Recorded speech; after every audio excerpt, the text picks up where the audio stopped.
ತೀರ್ಮಾನ. ಈ ಹಂತದಲ್ಲಿ ಇಂತಹ ನಿರ್ಧಾರಕ್ಕೆ ಏಕೆ ಬಂದಿರಿ ಎಂದು ಯಾರಾದರೂ ಕೇಳಬಹುದು.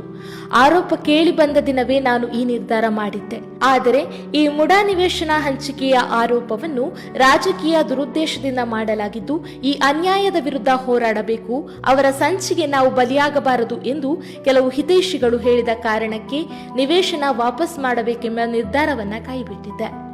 ನನ್ನ ಈ ನಿರ್ಧಾರ ಅಚಲವಾಗಿದ್ದು, ಈ ನಿವೇಶನಗಳನ್ನು ವಾಪಸ್ಸು ನೀಡುವುದರ ಜೊತೆಗೆ ಮುಡಾಕ್ಕೆ ಸಂಬಂಧಿಸಿದ ಎಲ್ಲಾ ಆರೋಪಗಳ ಬಗ್ಗೆ ಸಮಗ್ರ ತನಿಖೆ ಮಾಡಬೇಕೆಂದು ಆಗ್ರಹಿಸುತ್ತೇನೆ.